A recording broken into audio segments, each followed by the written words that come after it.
मैं डॉक्टर हरिश्चंद्र, सहआचार्य हिंदी, राजकीय महाविद्यालय सांगानेर।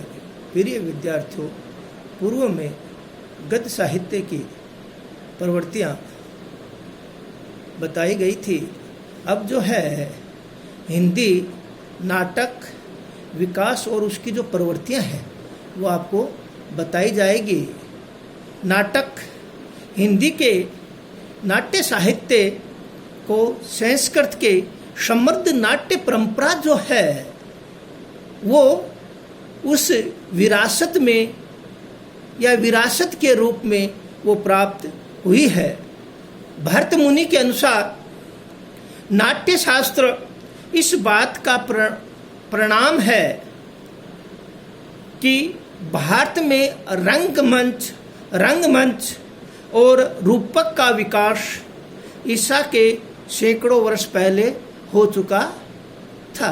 कौन? भरत मुनि कहते हैं कि ईसा के कई वर्षों पहले, कई सैकड़ों वर्षों पहले क्या है, रंगमंच जो है उसका क्या हो गया था, विकास हो गया था, उत्पत्ति हो गई थी। नाटकों की उत्पत्ति के संबंध में दो प्रकार के मत है। कुछ लोगों की मान्यता है कि नाटक की उत्पत्ति यूनान की देन मानते हैं, यूनान को महत्व रखती है, यूनान को महत्व दिया जाता है। और किंतु वास्तव में यह भ्रम है। सही और दूसरा जो मत है कि नाटक का उद्भव भारतीय प्रवेश की देन है। एक तो क्या कहते हैं यूनानी का, वो तो क्या है कि भ्रम है।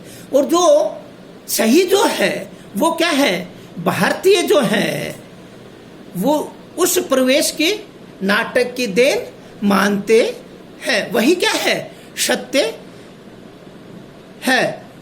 ईसा के 400-500 वर्ष पूर्व के अनेक जो रचनाओं जैसे वाल्मीकि रामायण, पाणिनिकृत अष्टाध्याय और बौद्ध जैन ग्रंथों में नटों के नामों, रंगशालाओं और नर्तिकाओं का उल्लेख मिलता है। क्योंकि कई वर्षों पहले, 400-500 वर्ष पहले ये जो चीज़ें हैं, जो भारतीय साहित्य है, भारतीय की परंपराएं हैं, भारतीय परिवेश है, उनकी जो परंपराएं हैं वो वाल्मीकि रामायण है, पाणिनि का अष्टाध्यायी है, बौद्ध जैन के नटों के नाम है, रंगशाला है और नर्तिकाओं का उल्लेख मिलता है।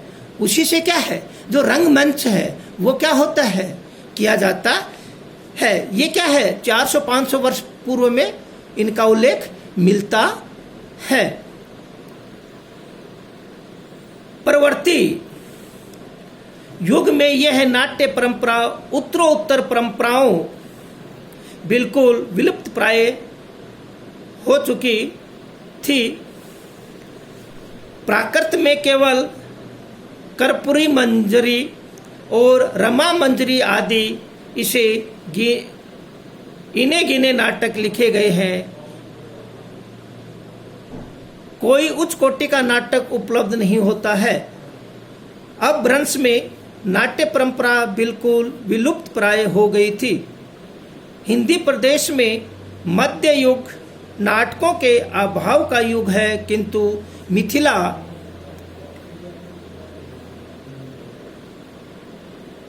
और नेपाल प्रदेश में मिथिली में कुछ नाटक लिखे गए थे। ऐसी खोज कौन, जो शोध करता है वो ऐसी खोज करते हैं कि मिथिला जो है और नेपाल प्रदेश में मिथिला के कुछ जो नाटक है उनका क्या होता है, उल्लेख मिलता है। वो क्या है कि जो उसकी क्या करते हैं, शोध करते हैं, उसका क्या करते हैं, अध्ययन करते हैं, उनकी खोज करते हैं, वो व्यक्ति बताते हैं।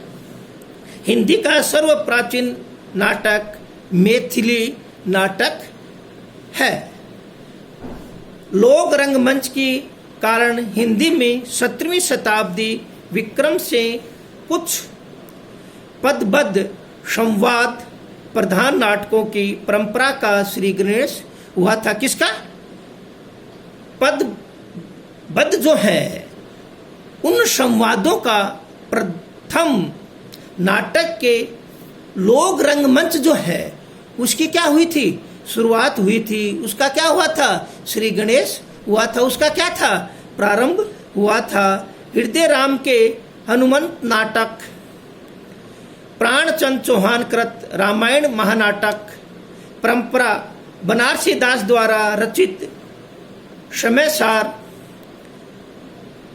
आदि नाटक जो है, प्रबोध चंद्राई तथा 19वीं सदी में माधव विनोद नाटक, जानकी रामचरित नाटक, रामलीला विहार नाटक, रामायण नाटक, पद्मन विजय नाटक, नहुष नाटक आदि अनेक पदबद्ध जो नाटक हैं वो उस समय नाटकों की रचना जो है वो आधुनिक युग के आगमन तक हो चुकी थी।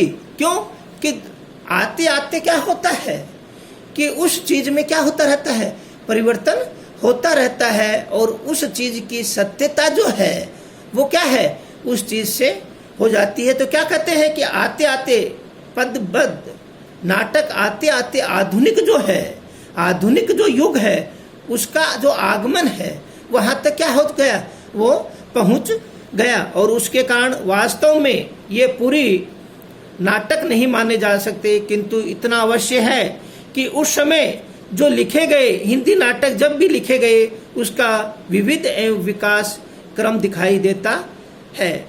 नाटक का जो विकास है वो क्या है, चरणबद्ध हुआ है। बिगर चरणबद्ध क्या है, नाटकों का विकास नहीं हुआ है। हिंदी नाटक जो है वो विकास जो है वो 1 चरण, 2 चरण, 3 चरण, विभिन्न चरणों में, विभिन्न युगों में क्या हुआ है। जैसे भारतेंदु है, प्रसाद है, अन्य जो है उनके अनुसार, उनके युग के अनुसार नाटकों का क्या हुआ है, प्रारंभ हुआ है। ये क्या है कि ये सब क्या है, हिंदी नाटक विकास के चरण है, काल है। हिंदी नाटक का विकास की कहानी अत्यंत स्पष्ट दिखलाई देती है।